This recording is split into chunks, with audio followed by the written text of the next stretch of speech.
자네는 누구인가? 내 이름은 촐랑거리죠.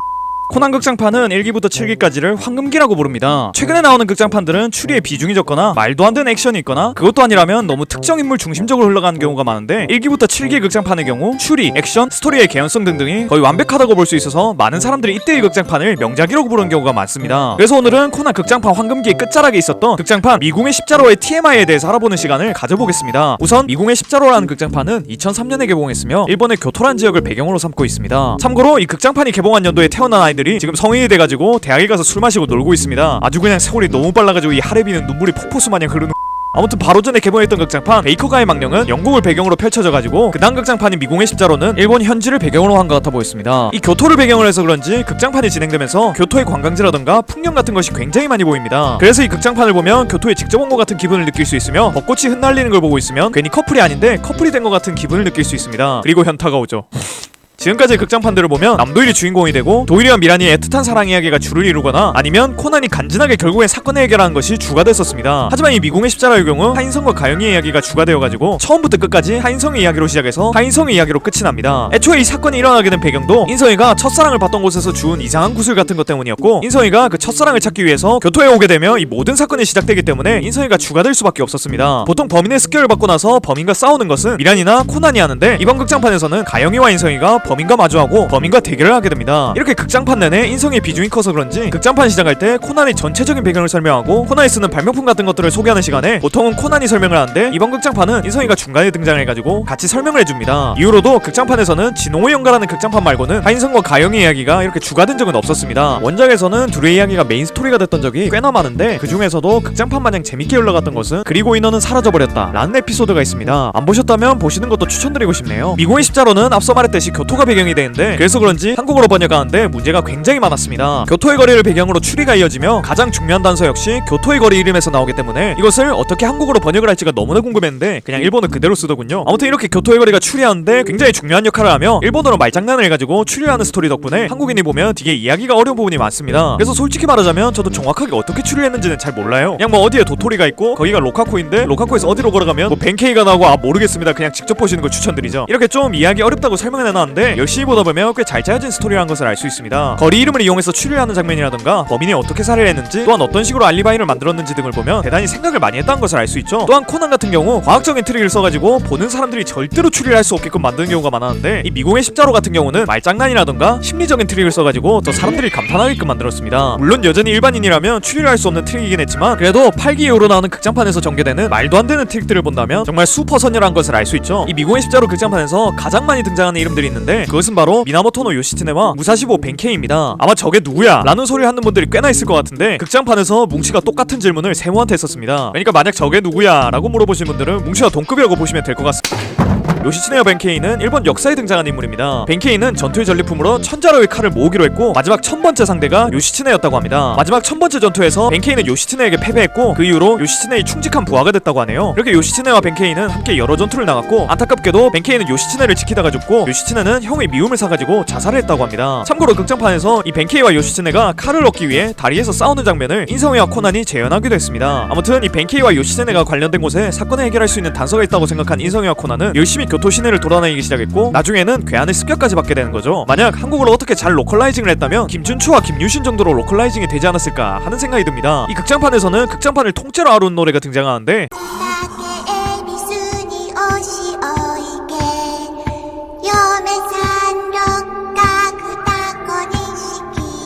이런 노래입니다. 이것은 나중에 인성이가 위기를 벗어날 수 있게끔 만들어주는 노래가 되기도 하며 인성이가 애초에 교토에 오게 된 이유이기도 한 노래입니다. 이 노래는 인성이 어릴 적 첫사랑이 부르던 노래인데 인성이는 이 첫사랑을 잊지 못해서 교토에서 첫사랑을 찾게 됩니다. 극장판의 마지막 부분이 돼서야 인성이의 첫사랑이 누구인지 밝혀지는데 누구인지는 여러분들도 예상을 할 수 있겠지만 만약 예상도 안 가고 좀 궁금하시다면 극장판을 직접 보시면 더 좋을 것 같네요. 미궁의 십자로에서는 남도일이 등장을 하는데 알아보니까 명탐정 코난 극장판 중에서 남도일이 등장한 에피소드가 이 미궁의 십자로 극장판밖에 없다고 하더라고요. 뭔가 남도일이 나온다면 극적이기도 하고 흥행에도 도움이 될 것 같아서 꽤 등장했을 것 같았는데 한 번밖에 등장하지 않았다고 해서 좀 의외이긴 했습니다. 물론 거의 10분도 안 되는 시간밖에 등장을 하지 않아서 아쉽긴 했지만 남도일 모습으로 등장을 해가지고 인성이와 등을 맞대고 함께 싸우는 장면은 너무나 인상 깊고 만약 보신다면 가슴이 뛰는 걸 느낄 수 있을 겁니다. 또한 보통 극장판을 보면 도일이와 미라니의 아련한 사랑이라던가 서로를 믿고 서로를 의지하는 장면 같은 것들이 계속 나왔었는데 이 극장판에서도 잠시지만 미라니와 도일이가 교감을 나누는 장면이 나오긴 합니다. 도일이가 납치당한 가영이를 구하고 사람들 앞에서 작아지는 걸 목격당하면 안 되니까 절을 빠져나와가지고 숲을 헤매던 와중에 미라니를 만나게 되고 미라니와 잠시 마주친 다음 오랜만에 얼굴을 보고 얘기하게 되죠. 이때의 장면이 과거 도일이가 미라니를 2시간 동안 기다리게 한 다음 마주보고 이야기하는 장면과 오버랩 돼가지고 좀 아련한 기분을 느낄 수 있습니다. 근데 솔직히 친구를 2시간 동안 기다리게 하는 것도 개쌉 욕처먹고 뒤통수 3대쯤 후려맞아야 할 정도인데 뒷섭녀를 2시간 동안 기다리게 한 건 진짜 총 맞아야 할 수준인 것 같습니다. 널 또 봐주고 네가 뭔 일 생긴 줄 알았다고 걱정해준 미라니는 진짜 선녀인 것 같네요. 저런 사람은 이 세상에 존재하지 않으니까 여러분들은 약속 시간 잘 지키시길 바라겠습니다. 이 남도일이 출연한 것에 대해서 또 할 말이 있는데 남도일과 가영이가 단둘이서 얘기를 나누고 둘이서 호흡을 맞추는 장면은 원작과 극장판을 통틀어 처음 있는 일이었습니다. 웬만하면 미라니와 인성이가 함께 등장을 하거나 아예 도일이 상태가 아니라 코난 상태로 가영이와 있는 경우가 많았는데 여기서는 도일이가 인성이로 변장을 하면서 가영이와 둘이 얘기를 한 장면을 봐가지고 좀 신기했던 순간이 있었습니다. 하지만 이때는 평소보다 더 빠르게 코난의 상태로 돌아가는데 장미가 장인정신으로 만들어낸 아포톡신 4869 해독제가 아니라 박사님이 만들어낸 감기 증상을 억지로 만들어낸 알약과 하이칼이란 독한 술을 먹고 남도일 상태로 돌아간 거라 진짜 가영이만 구해내고 코난의 상태로 돌아갔었습니다. 알다시피 코난 세계관에서 미남들은 거의다가 남도일 관상을 가지고 있어서 남도일이 인성이로 변장하면 와 인성이다 라는 생각이 들고 인성이가 남도일로 변장하면 와 남도일이다 라는 생각이 드는 게 정상인데 가영이는 둘을 완벽하게 구분해낸 모습을 보여줍니다. 이번 극장판에서도 도일이가 인성이로 변장해가지고 가영이를 구출하러 와서 겐지 보타로라는 도적단에게 위협을 당하자 걔는 인성이가 아니라고 말하는 장면이 나오고 원작에서도 가영이가 귀신같이 알아내는 장면이 있었습니다. 그건 바로 목숨을 건 부활편이었는데 인성이가 얼굴에 뭔가를 바르고 도일인 척하니까 바로 다가와가지고 인성아 너 여기서 뭐하는 거냐 라고 팩트를 날려주죠. 아마 가영이는 정말로 인성이를 좋아해서 인성의 사소한 부분까지 알고 있기 때문에 그렇게 잘 알아보는 것 같습니다. 코난 극장판을 보면 되게 폭발한 장면이 자주 나오는 걸 아실 겁니다. 테러범이 폭발을 일으키든 사람들의 어그로를 끌기 위해서 폭발이 일어나든 코난의 인성이 폭발하든 간에 이런 폭발 장면은 웬만하면 무조건 나오는데 이 미궁의 십자로라는 극장판에서는 예외적으로 이런 폭발 장면이 나오지가 않습니다. 그래서 이 미궁의 십자로라는 편이 더 특별하지 않았나 하는 생각이 드네요. 이 극장판에서는 인성이가 2번 정도 쓰러지는데 처음에는 범인과 마주한 상태로 검술로 싸우다가 예상 못한 패턴이 나오는 바람에 일격을 맞고 부상을 당해서 병원에 입원했고 두 번째는 코난과 같이 잃어버린 불상을 찾기 위해서 이곳저곳 돌아다니다가 부상이 심해져서 쓰러진 장면이 있었습니다. 근데 둘 다 병원에 입원한 다음 가만히 입원해 있지 않고 탈출을 합니다. 일단 첫 번째 입원했을 때는 그나마 좀 누워있어가지고 회복이 됐다고 생각할 만했는데 두 번째는 의사 선생님께서 며칠은 좀 누워있어야 한다고 말한 지 얼마 안 돼가지고 바로 기어나간 다음 싸우러 나갔습니다. 뭐 나가가지고 산책만 했으면 상관이 없는데 그렇게 탈출한 다음에 칼을 든 괴한들이랑 싸우고 동무등 검들고 설치는 애랑 지붕 위에서 겁나 싸웠습니다. 이 정도면 인성이도 오경구랑 비교 가능한 신체 능력이 아닐까 하는 생각이 드네요. 앞서 이 미궁의 십자로라는 에피소드가 벌어지는 지역이 교토라고 했는데 그래서 그런지 여기에 나오는 경찰은 교토에서만 나오는 형사인 아야노고치 후미마로 한국어로는 노호지라는 사람이 나오게 됩니다. 이 형사분은 다람쥐를 친구랍시고 데리고 다니는데 이걸 보고 아름이가 아저씨는 친구가 없어서 다람쥐를 친구로 데리고 다닌 거예요? 라고 물어봤습니다. 존나 더 슬픈 건 이 새끼 그 질문에 대답을 못합니다. 근데 다람쥐를 친구로 데리고 있는 걸 보면 평범한 사람보다 더 사교성이 좋은 게 아닐까 하는 생각도 드네요. 아무튼 이 형사님은 처음으로 등장을 해서 그런지 이 극장판에서 형사란 역할을 한다기보다는 용의자 역할에 더 충실한 느낌입니다. 만약 여러분들이 코난을 많이 보고 이 극장판을 보신다면 이미 용의자 한 명을 지우고 시작하는 거라 좀 흥미가 떨어질 수도 있을 것 같네요. 이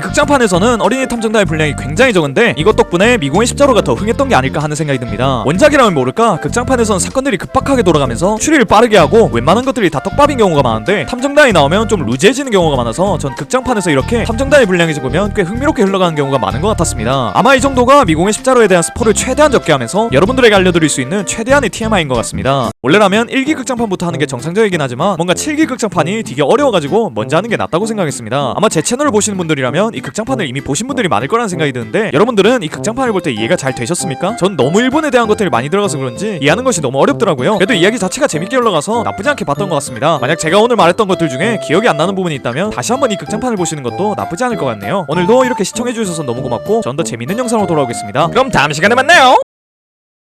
그 자네는 누구인가? 내 이름은 은빛 날개의 마술사죠.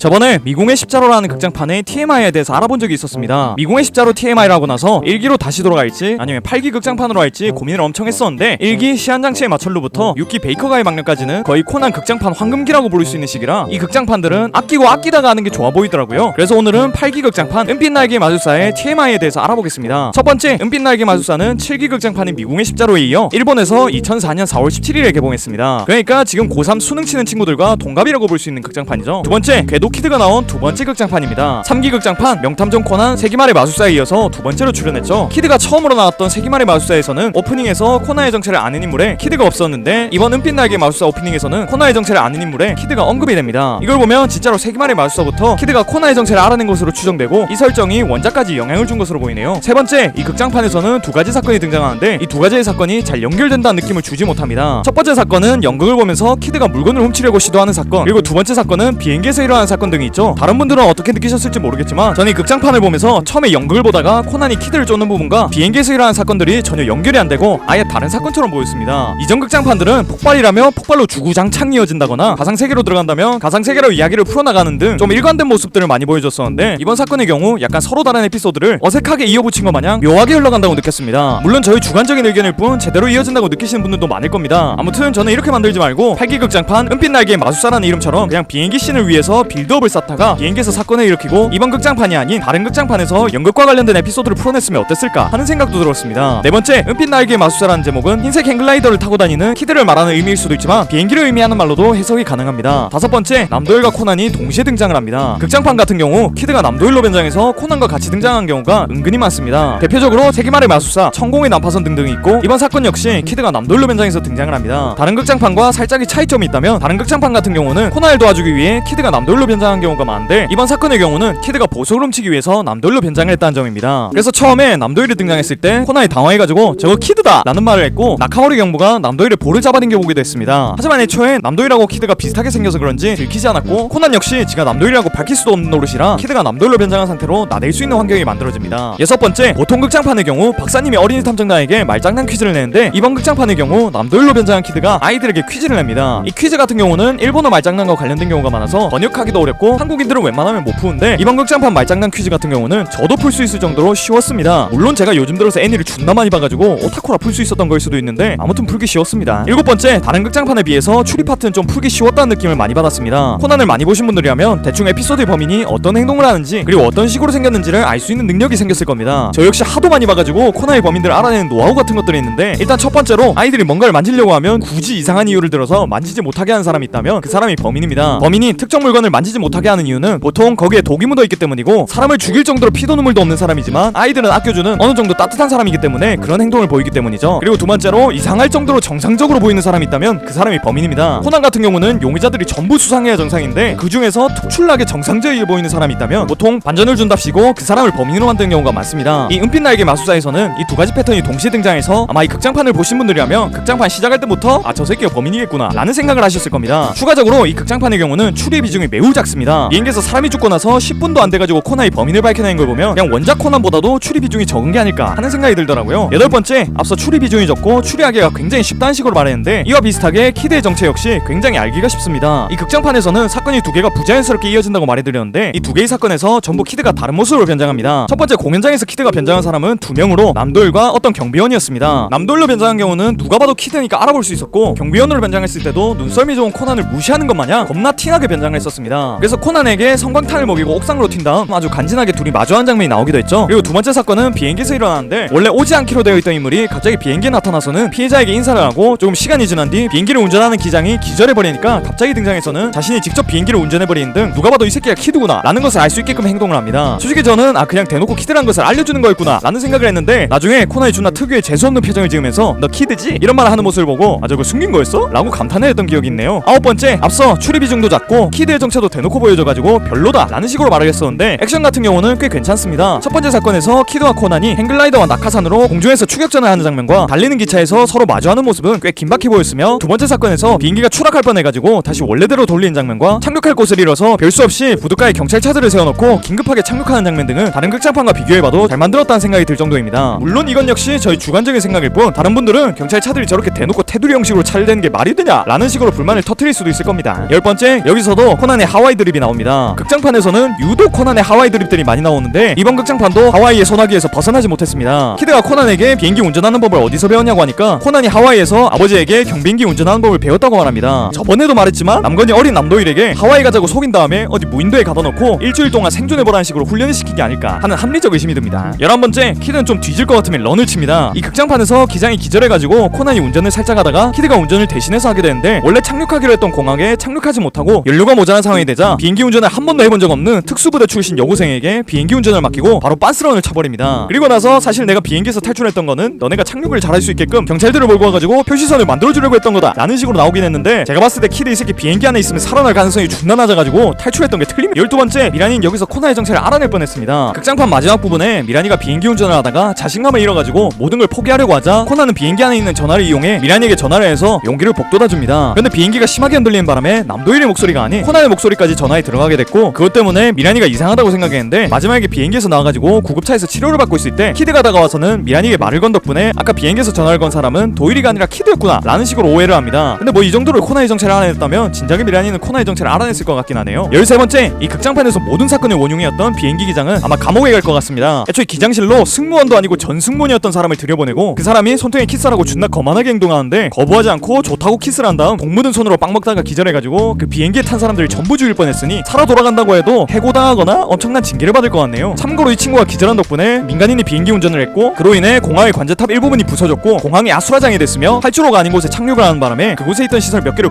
부숴버렸습니다. 차라리 독 먹고 죽는 게 나았을 수도 있을 것 같네요. 14번째, 보통 코난이 사건 해결을 위해서 재우는 사람은 유명한이나 정보라인데 이번 극장판에서는 두 명이 모두 있었음에도 불구하고 노일을 이용해서 사건을 해결하게 됩니다. 물론 일부러 쏜 게 아니라 유명한을 노리다가 실수로 쏴버린 거긴 한데, 눈치 빠른 노일이라면 자신이 잠든 사이에 사건이 해결됐다는 걸 알며 무조건 의심을 하지 않았을까 하는 생각을 했습니다. 들어보니까 코난 원작과 극장판은 아예 다른 평행세계라고 했으니 이 은빛 날개의 마술사 세계관의 코난은 노일이한테도 정체를 들키지 않았을까 하는 생각이 드네요. 15번째, 극장판 오프닝에서 코난의 정체를 아는 사람으로 인성이가 언급이 되는데 극장판 내내 인성이는 한 번도 안 나옵니다. 보통 오프닝에서 언급되는 사람들은 한 번씩은 등장하기 마련인데 이전 극장판이었던 미궁의 십자로에서 은빛 날개의 마술사에서 출연할 분량까지 끌어다 써버렸던 게 아닐까 하는 생각이 드네요. 16번째, 첫 번째 사건에서 코난이 키드를 잡기 위해 일부러 건물에서 떨어지는 연기를 한 뒤 공중에서 키드를 마취시키기 위해 마취침을 쏴버립니다. 이게 빗나가서 다행인데 만약 키드가 진짜로 맞았으면 그대로 기절해가지고 추락사하는 겁니다. 그러니까 키드는 떨어지는 코난을 구해주기 위해 하늘로 뛰어들었지만 코난은 그런 호의를 이용해가지고 키드를 추락사시키려고 했던 거죠. 리얼로 코난은 사이코패스가 맞는 것 같습니다. 아마 이렇게 16가지가 은빛날개의 마술사에 관련된 TMI인 것 같습니다. 오늘은 인물이 아닌 극장판에 관한 TMI를 알아봤습니다. 또 언젠간 극장판 관련 TMI를 할 것 같은데 아마 다음 거는 국기 극장판인 수평선상의 음모가 될 것 같습니다. 만약 여러분들이 기대하고 있는 극장판이 있거나 만들어줬으면 하는 주제가 있다면 언제든지 댓글로 남겨주시면 너무 좋을 것 같네요. 제가 확인해보고 그럴듯하다 싶은 게 있다면 영상 주제로 써보겠습니다. 이런 영상 항상 봐주셔서 너무 고맙고 저는 더 재밌는 영상으로 돌아오겠습니다. 그럼 다음 시간에 만나요. 그 자네는 누구인가? 내 이름 몰장난. 이게 나라다.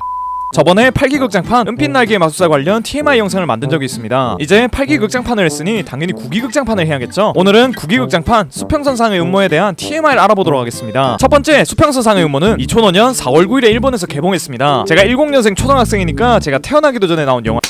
두 번째, 전작품이었던 은빛날개 마술사가 출이 분량이 존나게 적고 뭐 요상한 액션씬 같은 것이 너무 많아가지고 명탐정 코난이 아니라 스턴트맨 코난이라고 불렸었는데 이걸 좀 의식했는지 이번 극장판에선 액션씬이 많이 줄고 추리하는 장면들이 많이 추가가 됐습니다. 근데 제가 봤을 때 좀 중구난방하고 추리하는 파트가 지루하다는 생각을 했습니다. 물론 유명한이 활약하는 장면이라던가 노을과 함께 서있는 장미의 모습 같은 건 좀 괜찮긴 했습니다. 세 번째, 이 극장판은 배 안에서 벌어지는 사건들을 중점적으로 다루고 있는데 처음에 프롤로그 비슷한 거를 보면 배가 빙산에 부딪히는 바람에 침몰을 하게 되고 그 안에 있던 선장과 어떤 서던이 죽게 됩니다. 근데 이거 크루즈가 항해하다가 빙산에 부딪혀가지고 침몰하는 것이 어떤 영화를 떠오르게 하더라고요. 아마 이 선장과 선원이 그 영화에 나오는 남주인공과 여주인공.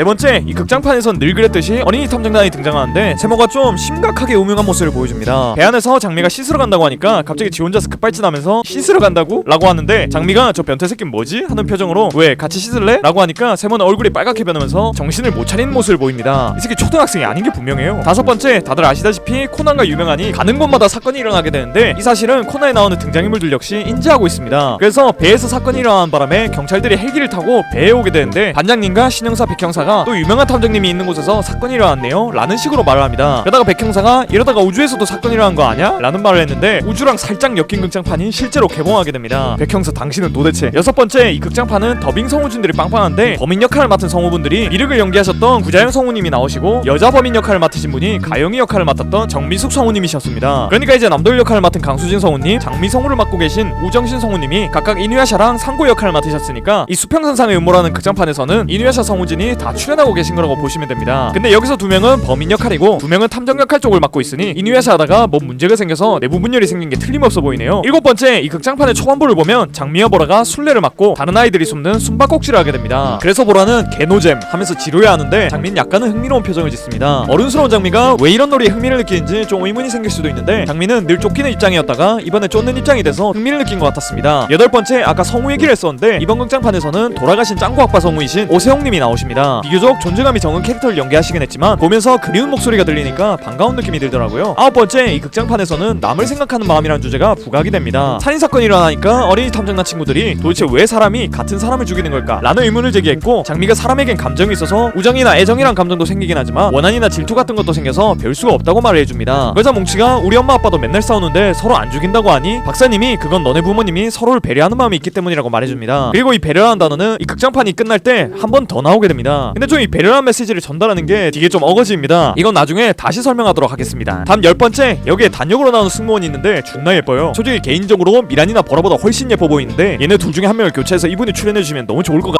11번째, 여기 나오는 범인은 총 2명인데 첫 번째 범인이 되게 멍청합니다. 일단 지가 누군가를 죽이려고 어떤 장소에 피해자를 불러내는데 거기에 보라가 있으니까 겁도 없이 얼굴을 드러낸 채로 보라를 제압합니다. 그렇게 보라를 제압하고 어디다가 가둬놓은 뒤 약속 장소에 나온 피해자를 습격하게 되죠. 근데 존나 신기한 게 이 범인은 26살이고 피해자는 70먹은 노인인데 이 범인이 집니다. 그것도 선빵을 날렸는데도 피해자한테 오히려 제압을 당해요. 그리고 극장판을 다 보시면 아시겠지만 피해자를 죽인 것도 또 다른 범인이 도와준 덕분에 죽인 건데 그것도 모르고 주구장창 내가 잘해서 피해자를 죽였구나 라고 생각을 합니다. 또 이 친구가 생각해낸 범행 트릭도 엄청나게 헛소리합니다. 또 다른 범인이 이 멍청한 범인 모르게 안 도와줬으면 성립할 수가 없는 트릭인데 지는 그걸 성공했다고 생각하고 존나 신나서는 완전 범죄라고 착각을 합니다. 그 다음 마지막으로 모든 범행을 들켜가지고 배를 타고 도망가게 되는데 8살 먹은 어린이들한테 따라잡혀요. 물론 상대는 하와이에서 모든 전술훈련을 마스터하고 돌아온 인간병기라서 그럴 수도 있긴 하지만 그 이유 대처도 멍청하기 그지없습니다. 8살 꼬맹이가 자신을 향해 축구공을 대포알 쏘듯이 날려버리자 간단히 피해버리고는 훗, 역시 나 자신 저런 것 따윈 그냥 피해버리지, 난 멋있어, 존나 섹시해 라는 생각이라도 하는지 축구공이 사라진 방향을 한동안 바라보고 있다가 코나한테 마취를 당해버립니다. 역대급으로 멍청한 범인이 아닐까 하는 생각이 드네요. 다음 12번째, 여기서 범인을 쫓아갈 때 어린이 탐정단도 코난이 타고 가는 배에 타게 되는데 진짜 아무것도 안하고 숨만 쉬고 있다가 코난이 범인을 잡고 나니까 신나하면서 오늘도 어린이 탐정단이 해냈다 라는 식으로 말을 합니다. 마치 조별과제에서 아무것도 안 한 다음 조원들 덕분에 A를 받은 뒤 딴 애들한테 학점 자랑하는 친구들의 모습을 보는 것 같네요. 다음 13번째, 이 극장판에서는 정말 드물게 유명한이 코난보다 더 사건의 진상을 빠르게 알아차립니다. 앞서 말했듯이 코난이 첫 번째 범인을 알아채고 사건을 다 해결했다고 생각하다가 배가 폭발하고 있으니까 혹시 몰라서 배로 돌아가던 중 두 번째 범인이 나타나서 선장을 죽이려고 했고 코난은 와 죽됐다 라고 생각하던 순간 유명한이 나타나서 그 범인을 멈춰 세웁니다. 그리고 코난보다 빠르게 그 여자가 범인이라는 이유를 말하기 시작하죠. 그런데 이렇게 유명한이 코난의 도움 없이 코난보다 빠르게 사건을 해결하리라는 것은 극장판 초반부터 떡밥이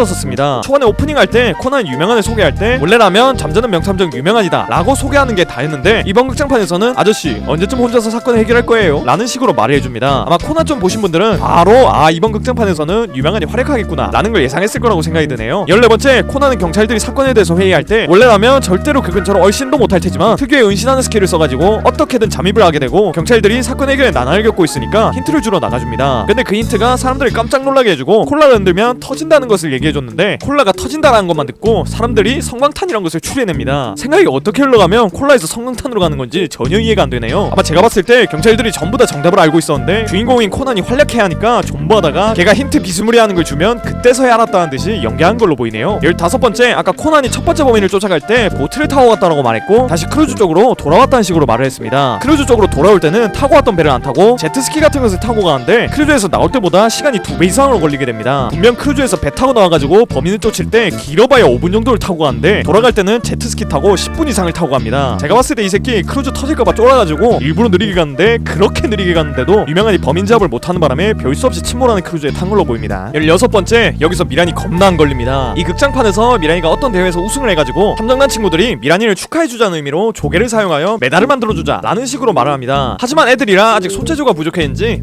메달이라기보다는 팔찌 비슷한 형태로 만들어지게 됩니다. 그래도 오랜만에 기특한 생각을 한 친구들이었고 이 선물을 미란이 몰래 미란이 주머니에 넣어놓게 됩니다. 근데 미란이는 그 선물을 주머니에 넣은 채로 숨바꼭질을 하다가 숨어있던 장소에 그 팔찌를 떨어뜨리게 됐고 탐정단이 혹시 우리 선물을 봤냐고 하니까 그때서야 지가 잃어버렸다는 걸 알게 됩니다. 됩니다. 그래서 주구장창 찾아보다가 멍청한 범인이 배에 있던 기관을 터트리는 바람에 배에서 탈출해야 하는 상황이 됐고, 결국엔 못 찾고 보라와 함께 구명보트에 타게 됩니다. 그렇게 보트에 탄 미란이는 그대로 안전하게 탈출하면 될 건데, 보트에 타자마자 그 팔찌가 지가 숨어있던 곳에 있을 것 같다는 생각이 들었고 가서 찾아보겠다고 말을 합니다. 정상적인 인간이라면 탐정나 애들한테 팔찌 못 찾았다고 미안하다고 말한 다음 마음만 받겠다고 말하면 될 건데, 우리의 미란이는 걔네가 나를 위한 배려를 해서 그 선물을 준 건데 그대로 놔둘 수 없다 라고 말하며 구명보트를 나갑니다. 근데 신기한 건 친구가 이렇게 붕신같은 판단을 하고 있는데 보라는 그냥 냅둬요. 보라가 친구를 되게 아끼는 편인데 저걸 안 말렸다는 건 아마 저번에 저 비슷한 거 말렸다가 몇 대 맞아본 적이 있어서 그냥 냅둔 게 아닐까 하는 추리를 해볼 수 있을 것 같네요. 아무튼 팔찌를 찾아가지고 무사히 구명보트에 돌아갔다면, 그래 돌아올 자신이 있어서 간 거구나 라는 생각을 할 수도 있는데, 팔찌를 찾은 다음 배가 흔들리는 바람에 머리를 부딪히게 됐고, 탱크와 비슷한 강도를 자랑하는 미란이의 육체임에도 불구하고 그 살짝 부딪혔다고 기절을 합니다. 덕분에 미란이를 찾기 위해 유명한과 코난이 침몰하고 있는 배를 뒤져보기 시작했고, 어떻게든 찾은 다음 헬기를 이용해서 그 배를 탈출하게 됩니다. 근데 이 과정에서 코난이 미란이 손을 놓쳐가지고 헬기를 못 탈 뻔했는데, 미란이가 아까 찾았던 팔찌가 코난과 미란이를 연결해준 덕분에 살아나게 됩니다. 이러고 나서 마지막에 코난이 나와 미란이를 살린 건 저 애들의 남을 생각하는 마음 덕분이다 라고 혼자서 독백을 하는데, 솔직히 남을 생각하는 마음이고 뭐고 미란이의 그 멍청한 행동만 아니었어도 그런 위급한 상황은 벌어지지도 않았을 겁니다. 17번째, 여기서 유명한이 여자와 싸우게 되는데, 뭔가 여자와는 안 싸운다는 식으로 말하고 주구장창 여자한테 반격도 안 하고 계속 맞게 됩니다. 그래서 저는 유명한이 진짜로 멋지다고 생각해서 무자비한 코난이 저 여자를 제압해줄 거라고 생각을 했는데, 계속 쳐맞던 유명한이 이대로 쳐맞다가는 목숨이 위험하다 라고 생각을 했는지 온 힘을 다한 업어치기를 이용해서 여자를 제압합니다. 약간 원피스에 나오는 어떤 요리사 따라 하려다가 쳐맞는 게 너무 아파서 실패한 걸로 추정되네요. 18번째, 여기서 미란이가 숨바꼭질을 하면 되게 잘 숨어가지고 아무도 찾지 못한다고 설명을 하는데, 제가 봤을 때 적당히 숨은 다음 술래가 미란이를 발견하면 미란이가 술래를 반 죽여놓고 나 찾았다고 하지 마라 라고 말한 덕분에 아무도 미란이를 찾지 못한 게 아닐까 하는 합리적 의심이 듭니다. 19번째, 처음에 숨바꼭질을 하던 장면에서 코난은 숨지 않고 배구공 가지고 놀다가 바로 걸리게 됩니다. 그리고 잘 숨어있던 미란이는 숨바꼭질이 다 끝나고 코난에게 너 축구공 가지고 놀고 있었지? 라고 말하면서 다 보고 있었다고 말해줍니다. 그런데 코난은 배구공 가지고 놀았는데 뭔가 이상하다고 생각했고, 미란이가 소리만 들린 곳에 있었구나 라고 생각을 하게 됩니다. 이 단서 덕분에 마지막에 미란이가 갇혀있던 장소도 발견하고 그랬죠. 근데 극장판을 보면 아시겠지만 분명히 미란이는 코난이 배구공 가지고 노는 걸 목격을 했습니다. 이건 그냥 극장판을 만들다 보니 생긴 오게티거나 미란이가 배구공하고 축구공도 구분 못하는 봉신이거나 둘 중 하나일 것 같네요. 20번째, 이 극장판에서 코난이 증거 조작을 합니다. 코난이 첫 번째 범인을 알아내고 나서 증거가 없다고 생각을 했는지 지가 직접 녹음기에다가 음성 변조기를 이용하여 범인의 목소리를 녹음했고, 그 증거를 이용하여 범인이 자백하도록 했습니다. 장미가 그거 듣고 너 증거 조작했구나 라고 하니까 코난은 표정 하나 안 변하고 범인을 잡아 해서 별 수 없었다 라는 식으로 말을 했습니다. 이 새끼 나중에 범인 누구인지 가만 잡히면 증거 조작해서 그냥 무고한 사람 범인 만드는 것도 싹 가능할 것 같네요. 21번째, 배에서 살인사건이 벌어졌는데 선상 파티를 여는 미친 짓을 벌입니다. 물론 유명한이 그냥 범인을 그 자리에서 밝히려고 그냥 파티하자고 말해서 그런 것도 있겠지만, 사람이 죽은 거 아는 상태에서 옷 차려입고 파티에 나온 손님들도 이상하고 고지 곧대로 그냥 선상 파티를 연 인간들도 너무나 신기했습니다. 일반인은 이해 못하는 어메이징 코난 유니버스네요. 22번째, 배에서 혼란이 생기고 범인이 그 혼란을 틈타 배를 빠져나가려고 하는데, 반장님이 그걸 보고 빨리 저거 누가 쫓아가 라고 말을 하는데, 어른들은 아무도 안 가고 어린이들만 쫓아갑니다. 여기 경찰들은 다 월급 반납해야 될 것 같네요. 23번째, 여기서 코난이 유명한 안 재운 채로 음성 변조기로 유명한 목소리를 내서 유명한의 추리를 도와줍니다. 유명한도 지가 말을 안 했는데 지 목소리가 들려가지고 당황하는 모습을 보이는데, 나중에 이거에 대해서 의문을 안 품습니다. 정황을 봤을 때 유명한도 코난이 지를 조종해서 추리하는 걸 아는 게 확실해 보이네요. 이렇게 23가지 정도가 국기극장판 수평선상의 음모에 관한 TMI인 것 같습니다. 뭔가 은빛날개 마술사는 추리가 너무 없어가지고 문제였다면, 이번 극장판은 추리가 많긴 한데 좀 중구난방했다는 게 문제였던 것 같습니다. 두 개를 좀 잘 썩었다면 좋은 극장판이 나왔을 것 같은데 아쉽다는 생각이 들더군요. 여러분들은 이 수평선상의 음모를 어떻게 보셨나요? 물론 황금기 시절의 극장판보다는 별로이긴 하겠지만 저는 나름 재밌게 봤던 극장판이었던 것 같습니다. 아무튼 이런 영상 봐주셔서 너무 고맙고, 전 더 재밌는 영상으로 돌아오겠습니다. 그럼 다음 시간에 만나요.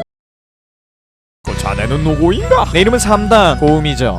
저번에 국기극장판 수평선상의 음모에 관련된 TMI들을 알아보는 시간을 가진 적이 있었습니다. 그래서 오늘은 국기 다음인 10기 극장판 탐정들의 진원가라는 극장판의 TMI를 알아보려고 합니다. 우선 TMI를 알아보기 전에 저번 영상 댓글 중에 극장판의 줄거리를 대충이라도 설명해주면 좋을 것 같다 라는 댓글을 본 적이 있어서 대충 탐정들의 진원가라는 극장판의 내용을 요약해드리자면, 어떤 의뢰인의 초대를 받고 유명한과 미란이, 그리고 코난과 장미, 거기다가 탐정나 애들까지 미라클랜드라는 놀이공원에 초대받게 됩니다. 의뢰인의 집사로 보인 남자는 초대받은 사람들에게 놀이공원 입장권인 팔찌를 나눠줬고, 아이들은 아무 의심 없이 팔찌를 차고, 코난은 뭔가 깨름직한 기분을 느끼며 팔찌를 찹니다. 의뢰인은 사람들이 팔찌를 다 찬 걸 확인하고는 유명한과 코난만 남기고 다른 일행들은 놀이공원에 가게끔 만듭니다. 이렇게 둘만 남은 걸 확인한 의뢰인은 사실 입장권으로 준 팔찌는 폭탄이며 아이들의 목숨과 너네의 목숨을 구하고 싶거든 저녁 10시까지 자신을 의뢰하는 사건을 해결해달란 말을 합니다. 미란이를 비롯해 장미와 아이들까지 인질로 잡히는 상황이라 이 사건을 해결하는 방법밖에 없었고, 유명한과 코난은 사건 해결을 위해서 분주히 움직이기 시작합니다. 사건을 해결하는 과정에서 코난은 하인성과 마주치고, 하인성 역시 가영이가 인질로 잡혀 있어서 별 수 없이 이 사건을 해결하는 중이라고 설명해줍니다. 그렇게 코난과 인성이는 같이 머리를 맞대고 사건을 조사하기 시작했고, 그러다가 원작에서 2번 정도 마주친 적 있는 백준수, 일본어로 하쿠바 사구로 역시 같은 사건을 맡고 있다는 걸 알게 됩니다. 그렇게 3명은 같이 사건을 풀게 되고, 사건을 점점 풀어가며 이 사건에 궤도키드도 연관되어 있다는 걸 알게 됩니다. 코난과 인성이는 결국 사건의 진상에 다다르게 되고 10시가 되기 전 의뢰인을 찾아가서 모든 진상을 말해줍니다. 하지만 의뢰인은 졸렬하게 팔찌의 폭탄을 해제해주겠다는 약속을 지키지 않았고, 코난은 의뢰인에게 네 머리의 위치와 항문의 위치를 바꿔주겠다 라는 협박을 해봤지만 먹히지 않았습니다. 별 수 없이 코난이 직접 폭탄을 해제하게 됐고, 해제하는 과정에서 좀 어려움이 있긴 했지만 어떻게든 폭탄을 해제하게 됩니다. 이렇게 무사히 극장판이 끝나게 되죠. 자, 그럼 스토리도 대충 설명을 했으니 탐정들의 진혼과에 관한 TMI를 알려드리겠습니다. 우선 첫 번째, 아까 줄거리에서 무사히 극장판이 끝났다고 했는데 마지막에 엄청난 하이라이트가 나옵니다. 바로 뭉치라는 대형 폭탄이 초대형 암세포를 선사해줍니다. 극장판 마지막에 시간이 지나도 팔찌가 폭발하지 않는다는 걸 알고 경찰들이 나서서 아이들의 팔에 묶여있던 팔찌를 풀어줬고, 아이들은 사건도 끝났겠다 마지막으로 롤러코스터를 타러 갑니다. 근데 여기서 중요한 게 팔찌가 폭발하려면 2가지 조건 중 하나만 만족하면 되는 거였는데, 첫 번째 조건이 아까 말했던 저녁 10시가 지나면 폭발하는 것이고, 두 번째 조건이 팔찌를 차고 이 놀이공원을 벗어나면 터진다는 거였습니다. 일단 첫 번째 조건은 코난이 해제를 했으니 걱정이 없는데, 이 두 번째 조건이 좀 문제가 있었습니다. 왜냐하면 이제 애들이 타려고 하는 롤러코스터가 좀 길이가 길어서 진행 경로 도중에 놀이공원을 살짝 벗어나게 됩니다. 그러니까 팔찌를 차고 그 롤러코스터를 타면 안 되는 거죠. 근데 분명 경찰들이 아이들의 팔찌를 전부 회수했으니 괜찮은 거 아닌가 라고 생각할 수 있겠지만, 경찰들이 팔찌를 걷는 타이밍에 뭉치는 화장실에 가게 됐고 뭉치의 팔찌를 회수하지 못하게 된 겁니다. 그래서 뭉치는 팔찌를 찬 채로 롤러코스터에 타게 됐고, 하인성이 뭉치의 팔에 있는 폭탄을 발견하게 됩니다. 이때 하인성이 저 돼지 새끼 미친 거냐고 빨리 팔을 잘라서 족발을 만들자 라고 소리를 치는데, 우리의 돼지는 청력이 손실됐는지 아무것도 듣지 못합니다. 하지만 예쁘고 귀도 좋은 우리의 장미님이 그 소리를 듣게 됐고, 뭉치에게 움직이면 뒤진다 라고 속삭여준 뒤 팔찌를 풀어줍니다. 솔직히 장미한테 뒤진다는 소리를 들으면 포사인 것 같아. 아무튼 장미가 팔찌를 풀었지만 하필 그때 롤러코스터가 내려가게 되고 팔찌를 놓치게 됩니다. 이제 멍청한 돼지 덕분에 명탐정 코난이 완결나는 상황에 다가왔는데, 갑자기 키드가 나타나더니 그 팔찌를 가져가 버리고 공중에서 그 팔찌를 터뜨려줍니다. 저번 국기극장판에서 미란이 암 걸린 행동 때문에 사람들한테 미란이가 욕먹는 걸 뭉치가 안타깝게 봤는지 이번에 어나더 레벨의 암 걸린 행동을 해서 모든 욕을 자신한테 돌리려는 것 같아 보였습니다. 다음 두 번째, 여기에 카메오로 등장한 탐정들이 있습니다. 원작에 모여드는 명탐정들이라는 에피소드를 보면 자동차를 좋아하는 남자 탐정과 루미놀 반응 검사하던 여자 탐정이 있었는데, 극장판 초반에 이 둘을 초대했는데 실패해가지고 죽였다 라는 식으로 언급을 해줍니다. 물론 마지막에는 그거 다 주적이란 게 밝혀지긴 했죠. 아무튼 원작을 보신 분들이라면 좀 반가운 얼굴이란 생각이 드셨을 것 같습니다. 세 번째, 여기 의뢰인은 코난의 정체가 남도일인 걸 아는 걸로 추정됩니다. 마지막에 의뢰인에게 사건의 진상을 말해주기 위해 인성이와 코난이 오게 되고, 의뢰인은 하인성과 남도일이라는 이름으로 그들을 불러줍니다. 그러다가 사건의 진상을 모두 듣고 난 뒤 충격 먹고 아무것도 못하고 있으니까 코난이 의뢰인 앞쪽에 가가지고 폭탄을 해제하려고 연병을 떨기 시작하는데, 의뢰인이 내가 미친 것 같군, 남도일 자네 목소리가 어린애의 목소리로 들리는군 이라고 말을 합니다. 일단 여기서 의뢰인은 눈이 잘 안 보여가지고 코난이 코앞으로 와도 제대로 볼 수가 없으며, 코난은 하인성과 같이 등장했을 때 나비넥타이형 음성 변조기로 남도일의 목소리를 냈었습니다. 그래서 의뢰인이 코난의 정체를 몰랐다 라는 걸로 설명하려는 것 같았는데, 극장판을 보면서 느꼈던 점은 의뢰인은 코난의 정체를 모를 수가 없다 라는 생각이 들었습니다. 우선 처음 마주했을 때 유명한과 코난을 동시에 방에 남겼는데, 이때도 뭐 지문을 이용해서 코난을 남도일로 착각했다고 말은 하고, 나중에도 전화를 해서 남도일 자네가 올 줄 알았다 라는 식으로 해서 계속 뭐 의뢰인은 정체를 모른다는 식으로 관객들에게 주입을 하는 것 같았는데, 좀 말이 안 되는 게, 의뢰인이 눈이 안 보여도 집사 같은 사람은 분명 눈을 뜨고 있었고, 집사는 코난이랑 어린이를 유명한과 같이 방에 놔두는데 의문을 품었을 겁니다. 그러면 그 집사는 의뢰인에게 코난이라는 녀석에 대해서 말했을 것이고, 의뢰인은 그걸 듣고 아까 그 자리에 있던 게 남도일이 아니라 꼬맹이였다고? 라고 의문을 품었을 겁니다. 여기까지 왔으면 당연히 코난은 남도일이다 라는 결론이 나왔을 것이고, 의뢰인은 높은 확률로 코난의 정체를 알고 있었을 거라고 추측을 할 수가 있죠. 네 번째, 보통 극장판에서는 박사님이 말장난 퀴즈를 내는데, 여기서는 미란이가 아이들에게 말장난 퀴즈를 냅니다. 뭔가 미란이가 이런 퀴즈를 내면 갑분싸가 안 될 줄 알았지만 그딴 거 없이 분위기가 겁나 싸해집니다. 아마 미란이가 근육 보여주면서 문제 내줬으면 겁나 재밌는 퀴즈가 됐을 것 같네요. 다섯 번째, 지금까지 극장판에서는 전부 남도일과 미란이의 애틋한 사랑을 보여준 장면들이 나왔는데, 이번 극장판에서는 나오지가 않습니다. 대신 코난과 하인성의 애틋한 사랑을 보여주...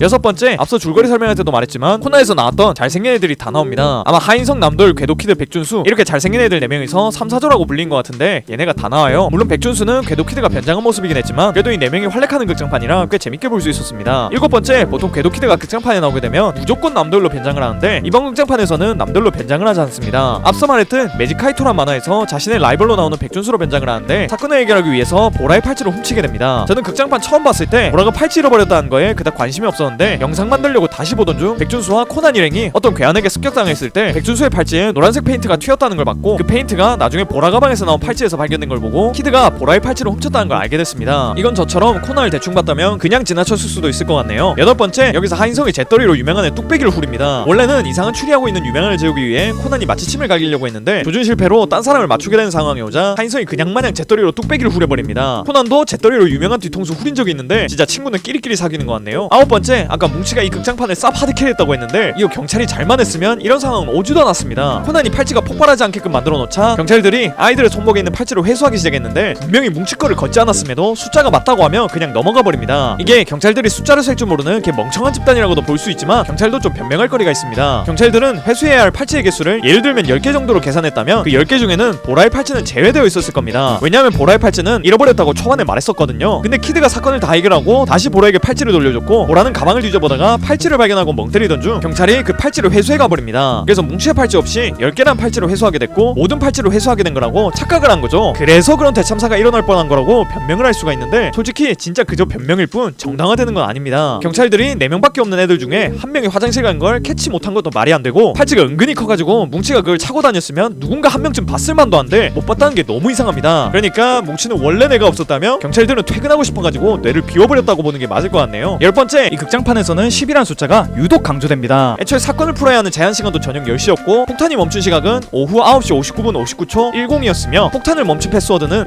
57010이었습니다. 아마 10기 극장판이라 이런 라임을 맞춘 걸로 보이네요. 11번째, 이 극장판 포스터를 보면 미안이가 하얀색 침대 시트 같은 거 입고 막 누군가를 잡으려고 하는 것 같아 보이는데 이런 장면은 안 나옵니다. 요즘으로 치면 썸네일 어그로 끄는 느낌이네요. 12번째, 여기서 의뢰인이 사건의 진범을 찾기 위해서 여러 명의 탐정들을 고용한 걸로 나오는데 극장판을 다 보시면 아시겠지만 이미 범인은 나온 상황이었습니다. 경찰들은 애초부터 진범을 예상하고 있었고 제대로 수사를 했습니다. 하지만 의뢰인은 그 사실을 믿고 싶지 않았는지 탐정들을 고용해서 다시 수사했고 결과적으로는 그냥 돈 낭비한 셈이 됐습니다. 차라리 그 돈으로 국밥을 사 먹었으면 몇천 그릇은 먹었겠.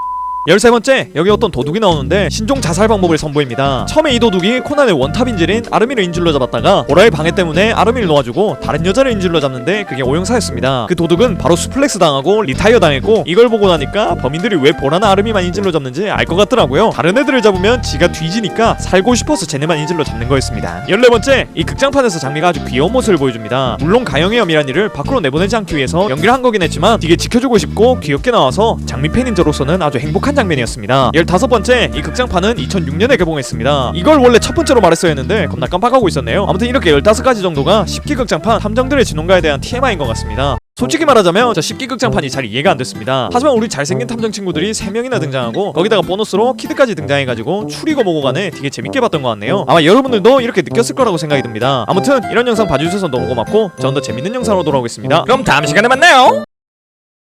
그 자네는 누구인가? 내 이름은 계란 말이죠.